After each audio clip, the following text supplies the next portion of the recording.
బీసీలకు రాజ్యాధికారంలో భాగస్వామ్యం కల్పిస్తున్న ముఖ్యమంత్రి వైఎస్ జగన్మోహన్ రెడ్డి సమున్నత ఆశయానికి బీసీలను మోసం చేసే చంద్రబాబు అత్యాశకు మధ్య పోటీ జరగబోతోందని రాష్ట్ర సమాచార పౌర సంబంధాల బీసీ సంక్షేమ శాఖల మంత్రి చెల్లుబోయిన శ్రీనివాస్ వేణుగోపాలకృష్ణ అన్నారు.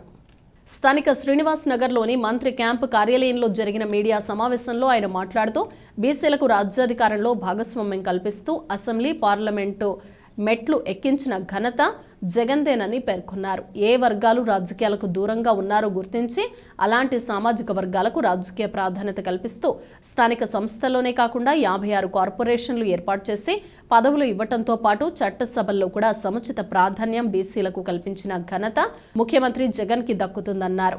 మంచునాథ కమిషన్ వేసినప్పుడు బీసీల తరపున శెట్టిబలిజ సామాజిక వర్గం పెద్దన్న పాత్ర పోషించిందని మంత్రి వేణు గుర్తు చేశారు. రామచంద్రపురం అసెంబ్లీ స్థానంతో పాటు రాజమండ్రి రూరల్ అసెంబ్లీ స్థానం, రాజమండ్రి పార్లమెంట్, నర్సాపురం పార్లమెంట్ స్థానాలకు బీసీ వర్గానికి చెందిన శెట్టి బలిజలకు జగన్ కేటాయించారని చెప్పారు. మహాత్మా జ్యోతిరావు పూలే స్ఫూర్తితో ముఖ్యమంత్రి జగన్ ఒక ఐఏఎస్ అధికారితో కమిటీ వేసి సామాజిక న్యాయ శిల్పాన్ని 19వ తేదీన ప్రారంభించి కులగణనకు శ్రీకారం చుట్టారని చెప్పారు. ఇప్పటికే 85% కులగణన పూర్తయిందని, బలహీన వర్గాల భావజాలాన్ని ఎరిగిన ప్రభుత్వంగా జగన్ సర్కార్ నిలిచిందన్నారు. తాను బీసీ మంత్రిగా ఉండగా కులగణన జరగటం తన సుకృతమన్నారు. ఎవరైతే కుల వృత్తుల మీద ఆధారపడి ఉన్నారో వారిని మాత్రమే బీసీలుగా గుర్తించారు పుట్టుస్వామి కమిషన్. ఆ కుల వృత్తుల మీద ఆధారపడ్డ వాళ్ళు ఎక్కడెక్కడ ఉన్నారు, ఎలా ఉన్నారనేది. ఈ జిల్లాలో శెట్టి బలిజలు అధికంగా ఉన్నారు. బీసీలకు పెద్దన్న పాత్ర పోషించారు. ఆ రోజు నువ్వు చేసిన చంద్రబాబు నాయుడు గారు చేసిన కుట్రలో బీసీలను రక్షించడానికి ముందు వరుసలో యుద్ధం చేసింది శెట్టిబలిజ సామాజిక వర్గమే. శెట్టిబలిజ సామాజిక వర్గమే.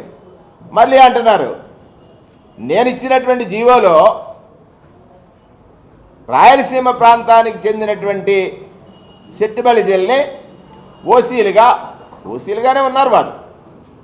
కానీ ఇక్కడ ఈ జీవో రావడానికి కారణం ఏమిటనంటే, ఈ జిల్లాల్లో ఈ వృత్తి చేసుకునేటువంటి శెట్టిబలిజలు వివిధ జిల్లాలకు వెళ్ళిన సమయంలో కృష్ణా జిల్లా కానీ, గుంటూరు జిల్లా కానీ, ప్రకాశం జిల్లా కానీ, ఇటు విజయనగరం జిల్లా కానీ, శ్రీకాకుళం జిల్లా కానీ అక్కడ వారు బీసీ సర్టిఫికెట్లు పొందలేకపోతున్నారు.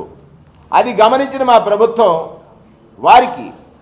వారికి ఆ గౌరవాన్ని ఇవ్వాలని ఆ సర్టిఫికెట్ ఇష్యూ చేయటం జరిగింది. ఇది మర్చిపోయి, అంటే 2 సీట్లు ఇవ్వటానికి హేళన చేసిన చంద్రబాబు గొప్పవాడట.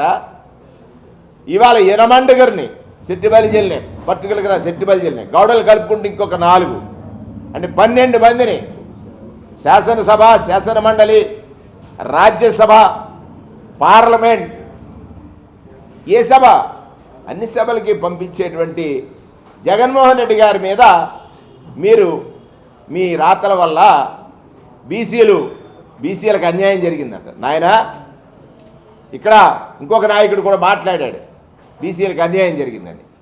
బీసీలకు అన్యాయం చేసింది ఎవరు? తెలుగుదేశం కదా.